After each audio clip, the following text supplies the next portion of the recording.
পৃথিবী যেখানে ভয় আমাদের সঙ্গী।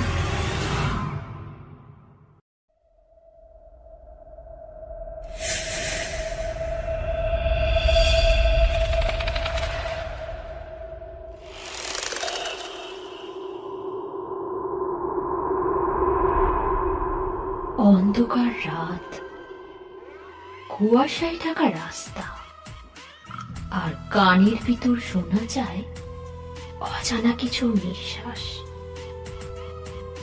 ভৌতিক পৃথিবীতে সকলকে স্বাগতম। এখানে আপনি পাবেন ভৌতিক গল্প, অজানা রহস্য আর অদ্ভুত ঘটনার এক ভিন্ন জগৎ। প্রতিটি গল্প আপনাকে নিয়ে যাবে এক অন্য ভয়ের জগতে, যেখানে বাস্তব আর কল্পনার সীমারেখা মিলেমিশে যায়। তাহলে আলো নিভিয়ে বসুন আর ডুবে যান ভৌতিক পৃথিবীর রহস্যের জগতে।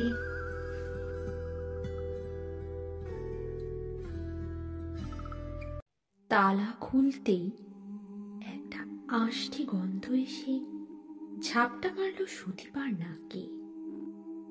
বৃষ্টির দিনে এই পুরনো বাড়িতে এরকম গন্ধ ওটা বিচিত্র কিছু নয়। সুদীপা নিজে অভ্যস্ত এই গন্ধের সাথে, কিন্তু তবুও আজ গাটা কেমন যেন গুলিয়ে উঠল। কোনো মতে নিজের কাক ভেজা শরীরটাকে ঠেলে নিয়ে গেল স্নান ঘরে। শাওয়ার চালিয়ে দাঁড়িয়ে পড়ল নিচে। শরীরটা কাঁপছে থরথর করে। শাওয়ারের জল এক নাগাড়ে পড়ছে চোখে মুখে। পাহাড়ি এলাকা, এখানে জলের ব্যবহার করতে হয় খুব পরিমিত, কিন্তু সুদীপার আজ ভ্রুক্ষেপ নেই সেসবে। আচ্ছা, পুলিশ সত্যিই দীপ্তকে খুঁজবে? ওরা তো শোনা মাত্রই বলে দিল যে সে কোনোভাবে খাদে পড়ে গিয়েছে। বাড়িতে কি এখনই সব জানাবে সুদীপা, নাকি অপেক্ষা করবে সকালের জন্য? কারেন্ট নেই। ভেজা শরীরেই মোমবাতির সন্ধানে এদিক ওদিক হাতড়াতে হাতড়াতে হঠাৎ সুদীপা খেয়াল করল বাইরের দরজাটা হাট করে খোলা। চমকে উঠল সে। ঢোকার পর দরজাটা কি তবে লাগায়নি? মনে পড়ছে না কিছুতেই। পায়ে পায়ে সেদিকে এগিয়ে যেতেই হোঁচট খেল একটা। এটা কি, কে বসে আছে ঘরে? যদিও অন্ধকার, তবুও অবয়বটা স্পষ্ট। আতঙ্কগ্রস্ত গলায় সুদীপা চেঁচিয়ে উঠল, কে কে কে কে ওখানে? কৌশিক? কৌশিক বাবুর প্রত্যাশাতে ছিলে বুঝি?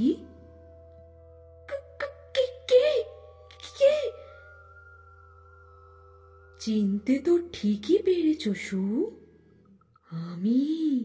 আমি তোমার দীপ্ত। দীপ্ত? অজানা আগন্তুকের আতঙ্কে যতটা না ভয় পেয়েছিল সুদীপা, এবার তার থেকেও অনেক গুণ বেশি ভয় পেল পরিচিত মানুষটার কণ্ঠস্বরে। আমাকে ওখানে রেখে কেন চলে এসেছিলে সু? তুমি জানো না বৃষ্টিকে আমি কতটা ভয় পাই?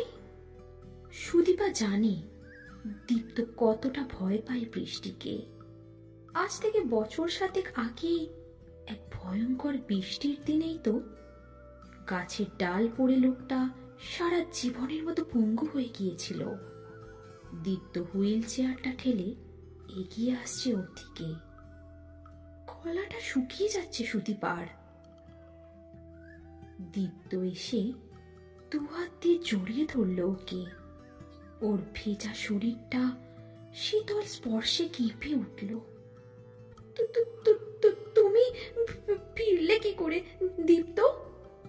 ওরা নিয়ে এলো আমাকে। ফ্যাঁস ফ্যাঁসে শোনালো দীপ্তর গলাটা। কারা?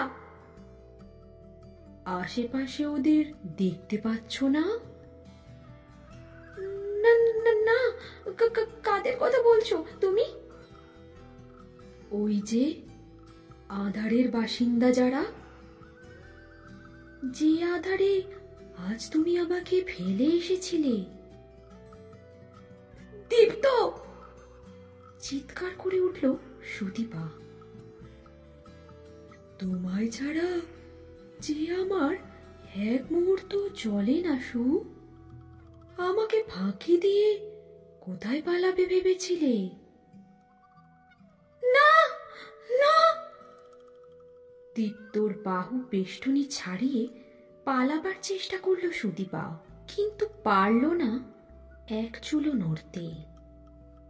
ও স্পষ্ট অনুভব করতে পারছে দুটো হাত যেন মাটি ফুঁড়ে উঠে এসে জড়িয়ে ধরেছে ওর পা। আশেপাশে ছায়া ছায়া কারা যেন ভাসছে ঘর জুড়ে। সুদীপার সারা শরীর জুড়েও অনুভূত হচ্ছে অশরীরী আনাগোনা। পৈশাচিক এক খেলায় মেতেছে ওরা। ওদের সঙ্গে যোগ দিয়েছে দীপ্ত। না না! আর্তনাদ করে উঠল সুদীপা। বৃষ্টির ঝমঝম শব্দে মিলিয়ে গেল সেই আর্তনাদ। পালাবার পথ নেই আর। আপনারা শুনছিলেন ভৌতিক পৃথিবীর রহস্যময় গল্প। অন্ধকারের এই যাত্রা আজ এখানেই শেষ, কিন্তু ভয়ের গল্পের শেষ নেই। পরের বার ফিরে আসবো আরো রহস্য, আরো ভয়ের গল্প নিয়ে।